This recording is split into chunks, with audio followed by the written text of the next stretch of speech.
Hello guys and welcome to a new quick update on Iota.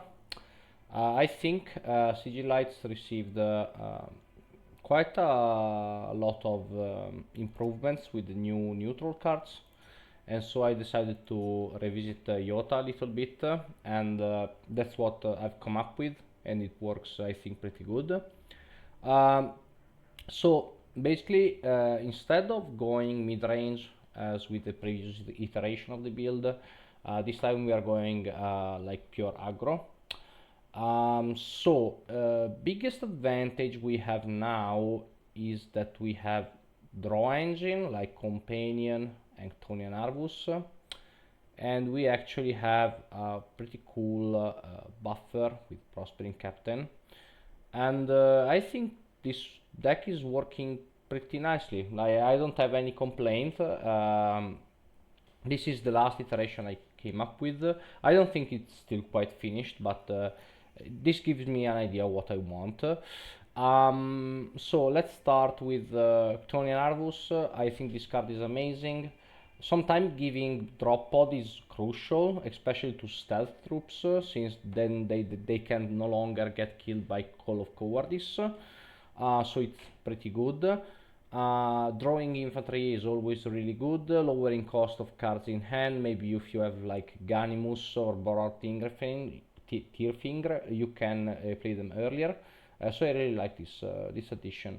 I cut one Relic of the Old Line. I don't think I needed to. I like this card, but I think it's maybe I rate it too high. Like it doesn't work that much in this kind of build, in my opinion. Like it's card neutral. You always have to ditch out a card, and sometimes you can't. So I don't know. Like I cut one. I don't feel I missed the second one.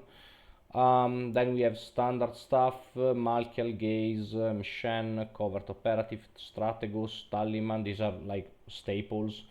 Malkador Sigil, I think it's really good for staying alive. Navigatus, I think it's amazing because we have Sigil chosen. Then we have two companions. We help us draw. I think one is fine, two is better.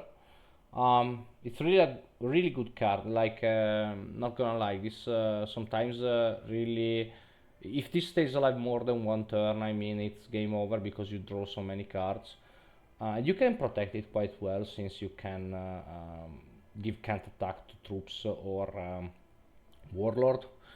Then you have one prospering captain. I would like to include the second one, but I don't find a room for it. I also would really like to include the new 6 energy legendary, um, the one that puts out the 2/4s, and I think that that card would be pretty amazing in Iota.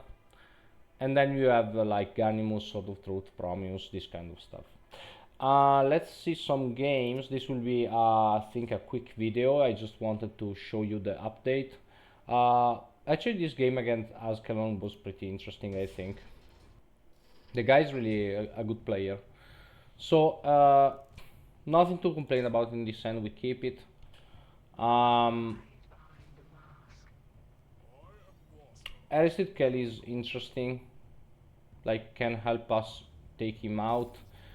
With our infantry. We drew running a Navigatus, which is amazing considering we have Sigillite chosen in hand.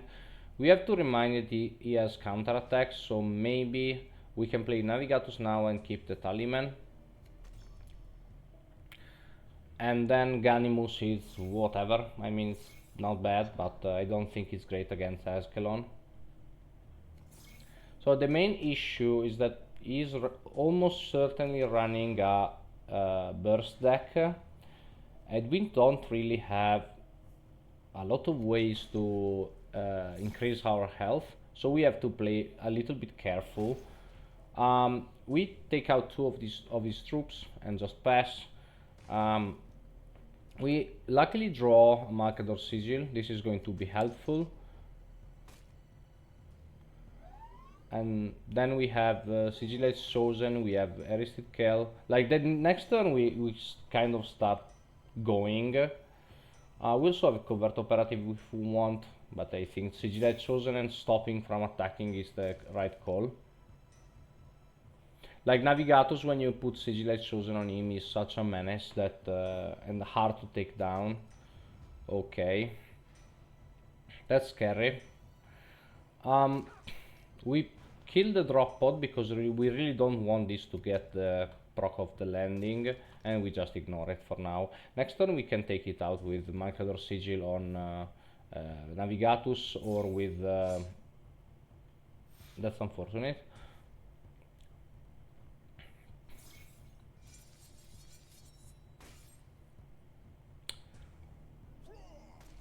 I remember that we still have Aristed Kel.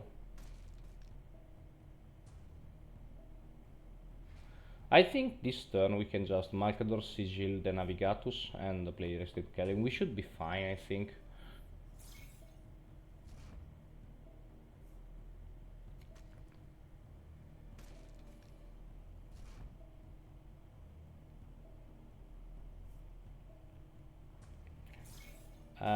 Unfortunately, here it comes the Crimson Spectre. And we are pretty low on health. Like, Blood Angels can put out a lot of damage really quickly, so that's quite scary. But this Navigatus dealt so much damage this game that is actually amazing. And we have also double covert operative. Sanguinary Guard is not good, doing a lot for him, so I just picked other stuff, such as Foresight.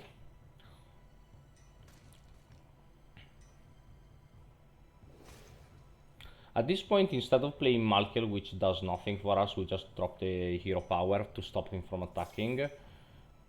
And that was lucky, since he has Blade and Carmine.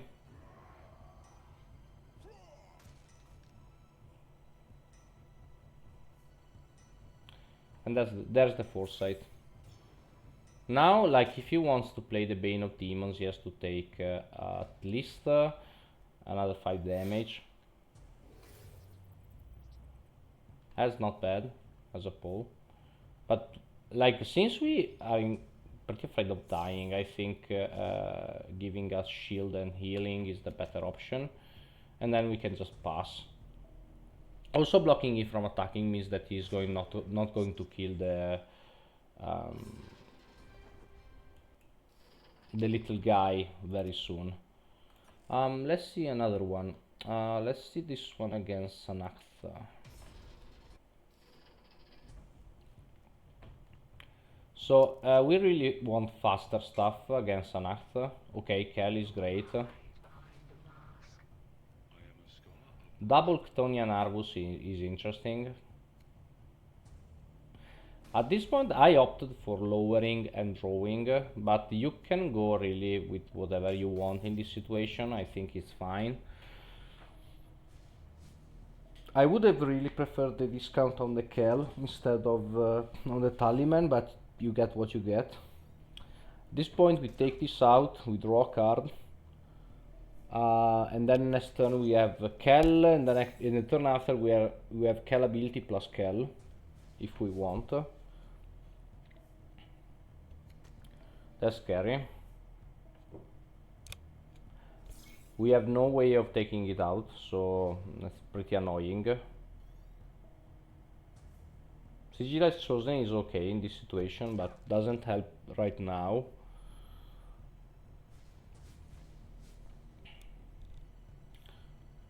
Run Squad is really problematic if it stays on the board for too much. And in this case it trades on my Tallyman. We have to take this out, like, and now we can with the Kel, but the problem is that still the Kerenthai Blade is still there. So I think the best option is playing the Aristed Kel. We actually attack in this situation because I really don't want him to continue to have so much health. Like, if he attacks me back now, I can kill it with my face, so...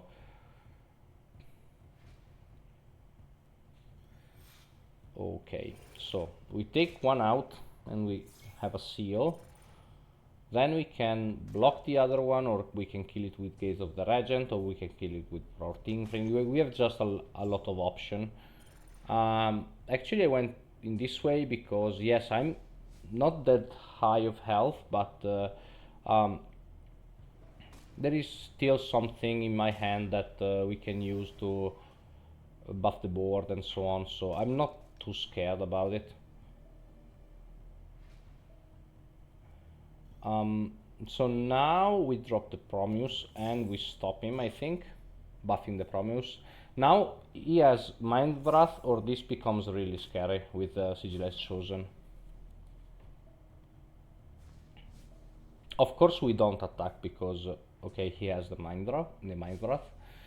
At this point we can just go with Chthonian Companion and Sigilized Chosen and hope that it doesn't have the second Mind Wrath. This becomes really hard to take down now.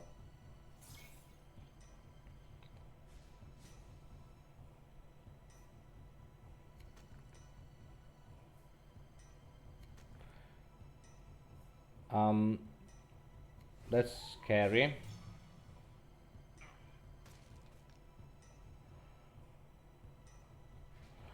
Unfortunately we have no way of killing the Run Squad or the Kenethai Blade. So at this point we just go like full monkey, drop the second Sigilite Chosen on the same card and bash him for 9. And then if we come to our turn we have 9, 11, 12, 13, and he has 11 plus 2, 13, so we should have him.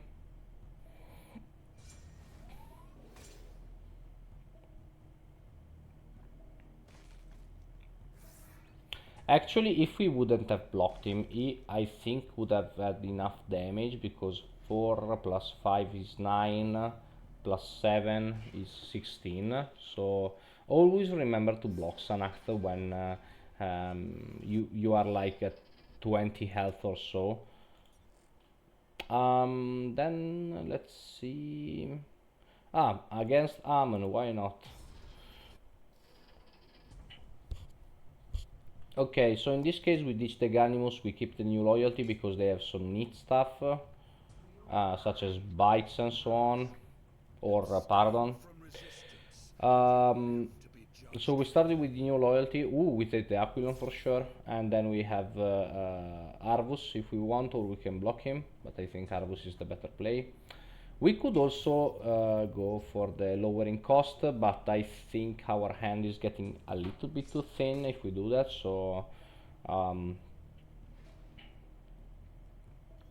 in this case we have Navigatus or Operative. I went with Navigatus because I don't think we are going for a short game, so Operative can also be pretty useful later on.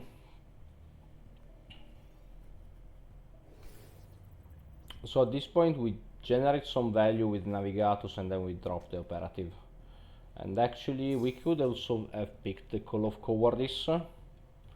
And well, we should have picked the Call of Cowardice because my play next turn would have been Arrested Kell, so that's a little bit unfortunate. I played a little bit sloppy.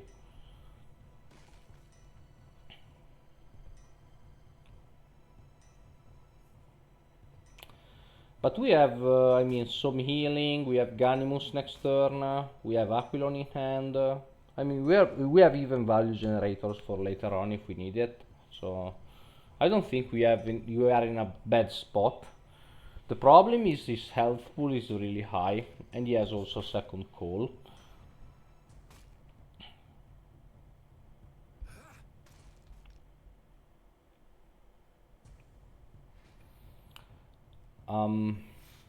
So at this point we can also go with Sigilite Chosen on Ganimus, and this becomes now a nightmare to take out.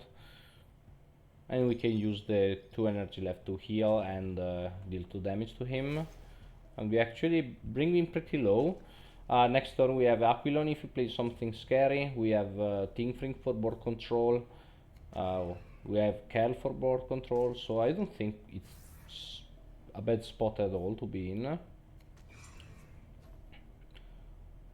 Tinkfring into bike is just amazing, so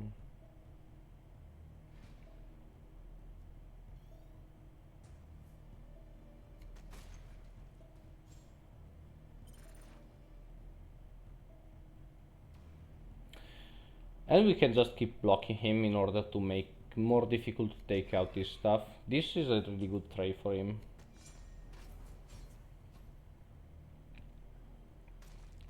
So now we can try to starve him a bit out of cards if we want. Because he has 5 cards, he's not drawing this turn, I'm not going to kill them. So we can just drop Ganimus, deal 2 damage to the Constor.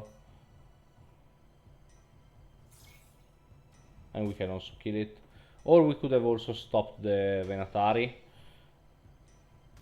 Next turn we have a free trade anyway with Ganimus. The fact that also Ganimus doesn't proc Paradon when it comes in is pretty good, I have to say.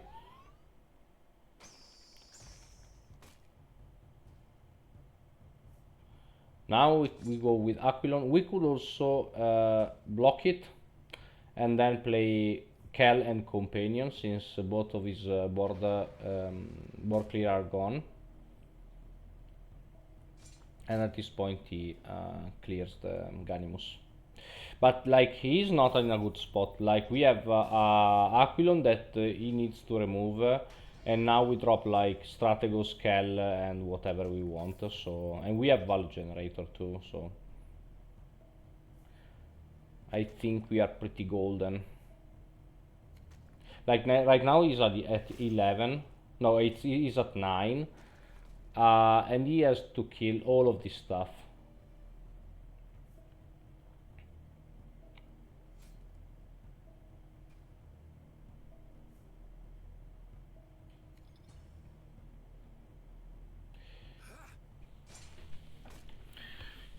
So now we have 8, 10. We put him at 4. 3 actually. But the problem is that like we can just keep producing stuff, and he can't deal with this much stuff also while he's blocked by Iota. That's maybe the worst draw in the deck. Okay, Master.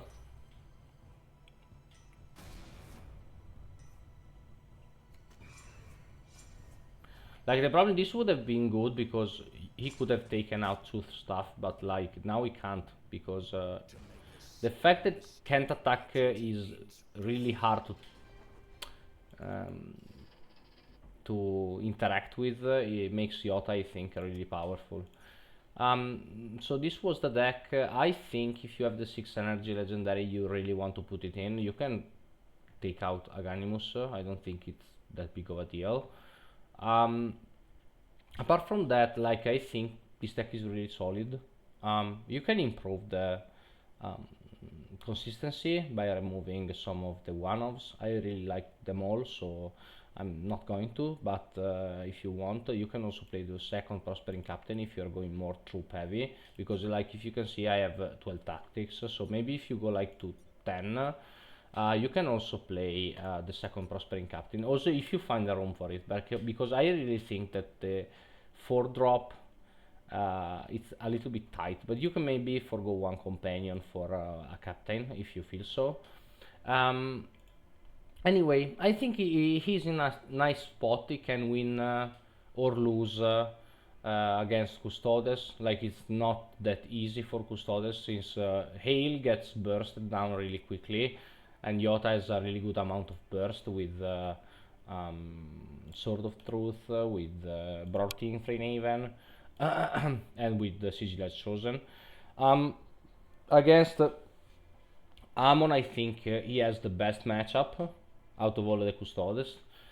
And then he can deal with pretty much everything. He can deal with Sisters, he can deal with, I don't know, Iron Hands, White Scars. Like, there are really not that many bad matchups for Iota. The only thing you need to be really careful is that he's really squishy. So, like anything that bursts you down super quickly, it's going to be very dangerous, or that has a lot of incidental damage, like Lord of the Flies, like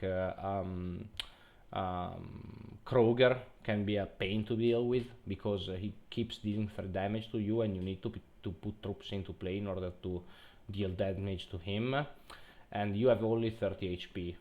So I think that overall I think is a really nice deck, a really nice warlord, and I think aggro. Actually, before I liked more the mid-range version, but now with um, ladder changing a little bit towards lighter stuff, I think aggro works a little bit better. Anyway, let me know what you think about the deck, and if you like Iota. Anyway, see you guys next time. Hopefully I will do another video this week, or maybe later the next week.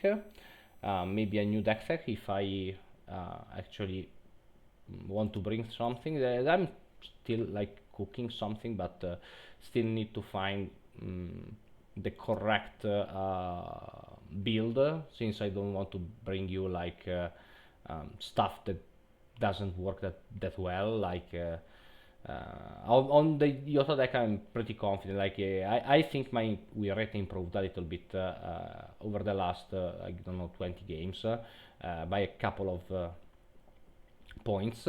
So yeah, I think yeah, he's a really strong warlord. Like the point is that you can also. I don't want to um, stay here and also because I don't have the cards. But if you want, you can just change a lot of stuff. Like I think there are. Maybe like new loyalty, you can surely take it up. Like I like it because it's funny, but if you want to be consistent, I think new loyalty could be left home, and same thing could be said for Navigatus. Like this card is great if you use it with Sigillate Chosen. I'm having a lot of fun with it, but it's really inconsistent. So if you maybe take out a couple of cards and change the deck a little bit, I think this is easily a 75% win rate deck. Maybe you can do even better. Like, and right now I think with the new build I'm at 72, 73 maybe.